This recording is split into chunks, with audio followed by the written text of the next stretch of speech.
Good afternoon. Thank you for attending today's session on conflict management. My name is Tara Johnson, and I am the Region 1 Chapter Operations Manager, and I'll be your presenter. Today's session will last approximately 20 minutes. If you have any questions during the presentation, please post them in the Q&A box. We'll take time at the end of the presentation to respond to some of your questions.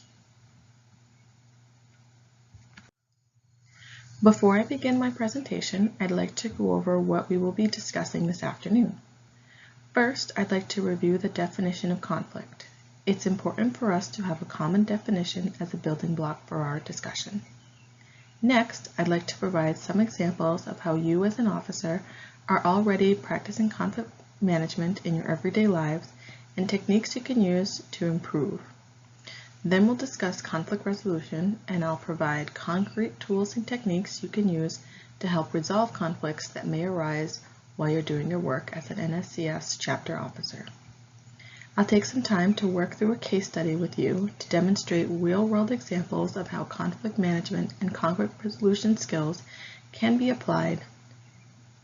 And finally, I'll review additional resources you can access if you would like to learn more about these topics. Now that I've given you a preview of what we'll be discussing, let's get started.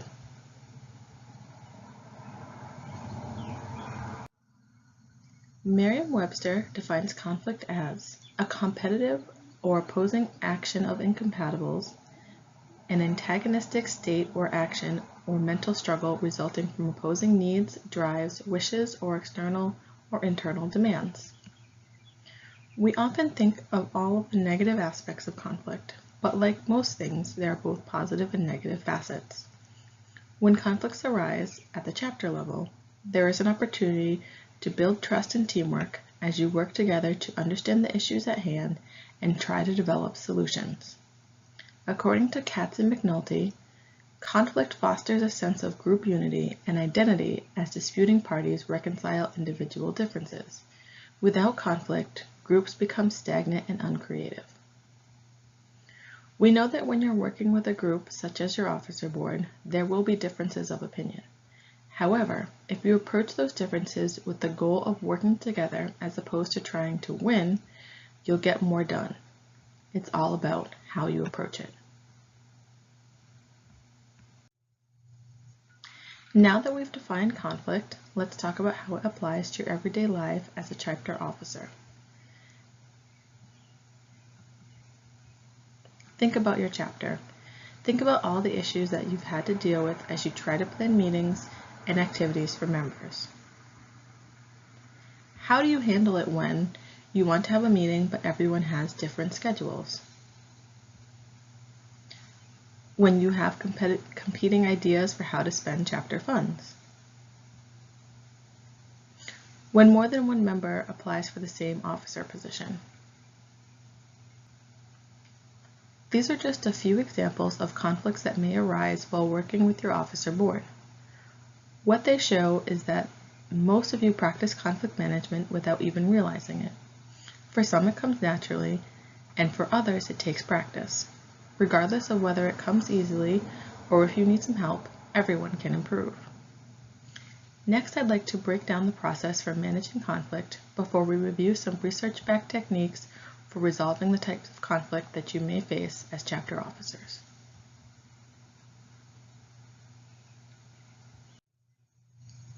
What is conflict management?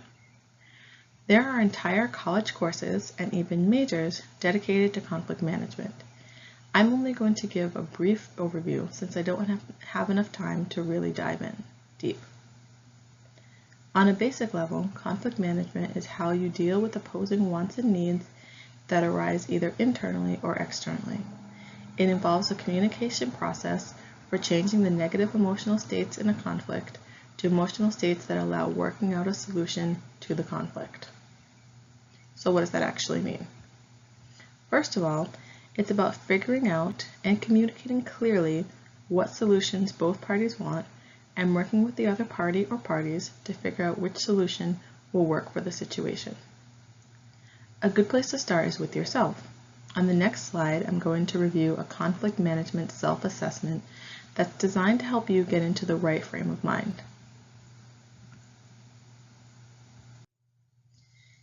If you look at the questions on this self-assessment, you'll notice that they focus on helping you develop a clear sense of what's at the heart of the issue. I'll pause here to give you a second to review the questions.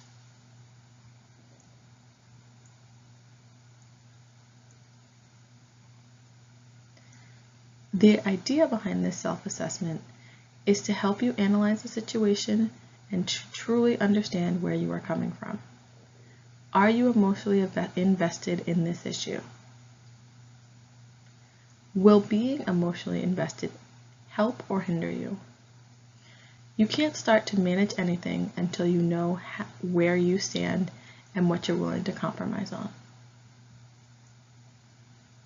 If you review the situation and find that you need a neutral third party to talk through how you're feeling about a situation, both your NSCS advisor and your NSCS chapter operations manager, such as myself, Maggie, or Holly, are great resources. We're here to help you. Once you've taken the time to figure out where you stand, you can start making a plan. Now it's time to talk about conflict resolution.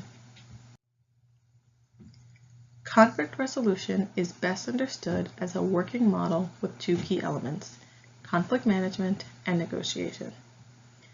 Since we just discussed conflict management, I'm not going to go over it again. I'm sure you've all heard the term negotiation, but in this context, negotiation is a process enabling disputing parties to achieve an outcome with respect to their differences. Like conflict management, there's a ton of research and methodologies for approaching conflict resolution. Today, I'm going to review a simple step-by-step process to help you analyze the situation and develop a plan to move forward. On the next slide, we'll review 5 strategies for approaching conflict resolution. As you can see on this slide, there are 5 approaches to resolving conflicts. I'm going to review each one a little bit more in depth. First, collaboration. A win-win strategy based on problem solving where the interests of all parties can be met. This approach results in maintaining strong interpersonal or intergroup relationships while ensuring that all parties achieve their interests. Next, compromise. A mini-win, mini-loss strategy based on a solution that partially satisfies the interests of the parties involved. This approach results in the parties attempting to win as much as possible while preserving their interpersonal or intergroup relationships as much as possible. Then we have accommodation, which is a yield-lose-win strategy, wherein one party yields to the other party or parties to protect and preserve the relationships involved. We also have controlling, which is a win-lose strategy based on imposing a particular preferred solution on the other party or parties. This approach results in sacrificing the interpersonal or intergroup relationship to achieve a desired outcome, regardless of the consequences to the other party or parties. And finally, avoiding. Avoiding is a lose-lose strategy based on withdrawing and choosing to leave the conflict. This approach results in abandoning both the desired outcome and the relationships involved. Which strategy you will use will largely depend on the situation, your style, and the power dynamics of the people involved. The first 3 strategies, collaboration, compromise, and accommodation, are strategies that put interpersonal relationships at the center and seek to maintain the relationship over winning the disagreement. As a student leader, you should seek to maintain and build relationships and should focus on using one of these strategies when managing conflicts within your chapter. The last 2 strategies, controlling and avoiding, prioritize winning at the cost of interpersonal relationships. We do not encourage you to use these strategies when dealing with conflicts within your chapters unless absolutely necessary. Now that you know the 5 strategies, let's talk about a step-by-step process for working through a conflict from start to finish. Resolving conflicts constructively and respectfully. When trying to resolve conflicts within your chapter, it's helpful to take a step back to make sure that you're putting the needs of your chapter first. This can be done by following these 6 steps. Define. Describe the conflict in clear, concrete terms. Be specific when answering the who, what, when, where, and why questions. It's helpful to write them down. Describe the behaviors, feelings, consequences, and desired changes. Be specific and start with I, not you, and focus on behaviors and problems, not people. Define the conflict as a problem for both of you to solve together and not a battle to be won. You'll want to brainstorm with the other party by taking turns offering alternative solutions. List them all and be non-judgmental of the other person's ideas. Once you have a list of possible solutions, you'll want to explore them. Examine each solution and think about the consequences. Think and talk positively. After you go through all of the possible solutions, you'll want to agree on a solution that you both understand and can live with. Work to find a win-win solution if possible. Once you agree on a solution, you'll have to work together to implement it. Be committed to resolving the conflict and follow through on all action steps agreed upon. After you implement the solution, you'll also want to take time to evaluate it. Think of a way to check on how well the solution is working and adjust anything that needs to be adjusted. While it seems cumbersome to go through all of these steps, the more you practice it, the easier it will be. Organizing yourself and your thoughts before jumping into conflict resolution helps you remain logical and clear-headed throughout the process and can lead to better outcomes and relationships. I'd like to highlight the last step, evaluate, which I believe is very important and often overlooked. Evaluating the success of the solution you agree upon gives you an opportunity to come back after things have cooled down and learn from your experience. If one or both parties is dissatisfied, it gives you an opportunity to further make adjustments and clarifications and reinforce your relationship. It doesn't have to be a formal process, but it's important to reflect on the situation in order to learn what worked and what didn't, so you're prepared should a similar situation arise.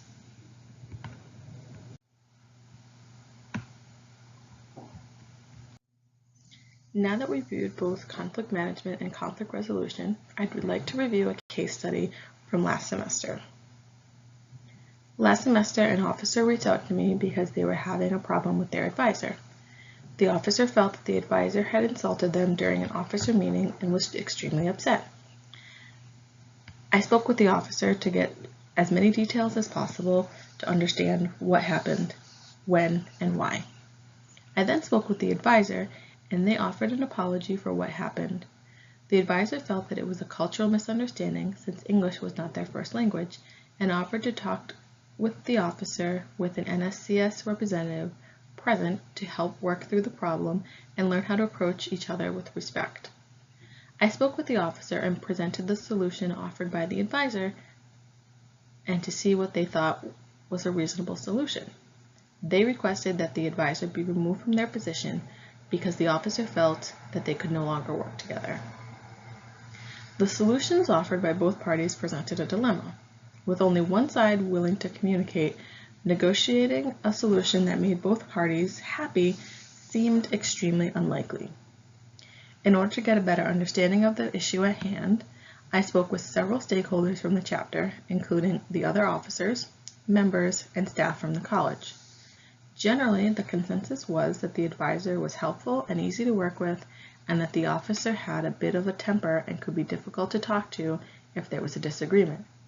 When asked about communication with the advisor, it was mentioned that there was a bit of a cultural gap, but most people were willing to work through it because the advisor was so passionate about helping students. After quite a lot of going back and forth with the officer, refusing any solution short of the advisor being removed, the officer decided to step down. It was a difficult decision, but ultimately the officer decided that winning was more important than her relationships with NSCS the officer board, and the advisor, and also that winning was more important than what was best for the chapter.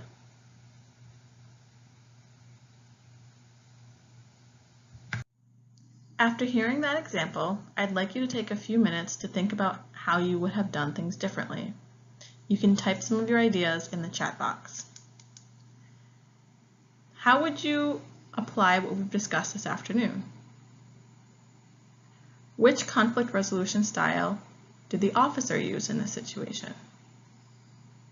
Again, please respond in the chat box. Which conflict resolution style did the advisor use in this situation?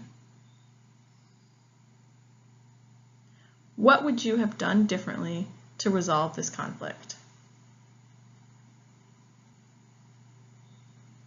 This situation highlights how difficult it can be to come to a resolution with someone who refuses to work together. If the advisor and officer had worked together to resolve the conflict, it would have set a great example for the other officers and members, as well as strengthened their officer board and chapter overall. Unfortunately, they were not able to do so.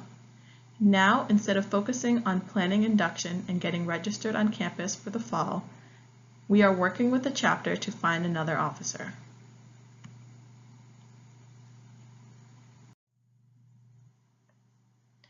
The case study we just discussed highlights the importance of leadership when it comes to conflict management. As a student leader, others, especially your other officers and members of your chapter, are looking at you for guidance and inspiration. You not only represent yourself, but also NSCS and your school. If you allow any conflict to become your primary focus to the detriment of other pressing issues, you're doing a disservice to your chapter. There's a lot to get done over the next school year, so don't let yourself get bogged down with conflicts and disagreements. When you encounter a conflict within your chapter, it's important to take time to assess the situation and make sure that you are making decisions based on facts that are in the best interest of the chapter and that comply with all NSCS and university or college rules. How you deal with a conflict when you are in a leadership position has a big impact on those around you. If you ever feel that you are in a situation where you need help, don't hesitate to reach out to your chapter advisor or your chapter operations manager, such as myself, Holly, or Maggie. That's what we're here for. Thank you for taking the time to review these important topics with me today. I encourage you to continue learning about managing conflict by seeing if you can take a more in-depth conflict management course at your college or university. Further developing your conflict management skills will benefit you in all aspects of your life, personally, socially, academically, and professionally. I also included the link to the fact sheet and self-assessment that were used earlier in this presentation. It was developed by The Ohio State University and is an excellent resource. Finally, if you are dealing with a conflict within your chapter that you feel is beyond what you can handle, reach out for help. Your chapter advisor is a great resource. You can also reach out to your chapter operations manager. Again, it would be either myself, Holly, or Maggie. Now, let's take a few minutes to review some of the questions that you all submitted. Okay, so it looks like we've got quite a few questions. We are actually almost out of time, so I am going to only answer one question live, and then everything else we will follow up. But please, if you did submit a question, please note that we will follow up with you individually. You'll hear either from myself, Holly, or Maggie, and we will provide consultation to help you work through your conflict. So the question is, how do I deal with an officer who is very combative and is very difficult to work with?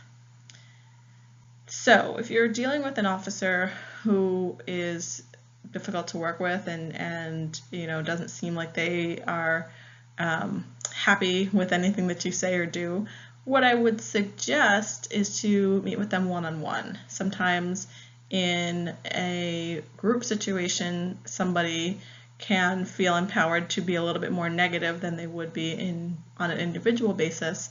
And you can just have a conversation about, saying things like, I've noticed that, you seem very combative. Is there something going on, or is there something that I am doing that bothers you? Just ask a question about and try to probe to figure out what's going on so that you can address whatever the underlying issue is. If you don't feel comfortable meeting with that officer one-on-one, you can always reach out to your chapter operations manager, and we can set up a meeting with either the three of us or the chapter operations manager can meet with that person one-on-one to try to figure out what's going on, and then have a report back for everyone on any decisions that are made about how things should go moving forward. So the important thing is to acknowledge that there is a conflict and to try to work with that person one-on-one and not bring it to the entire group if you can avoid that. So thank you for submitting that question. And as I said, we'll follow up with everyone else individually to work through some of your conflicts as well. So thank you again, and we'll take a minute before we go on to our next presentation.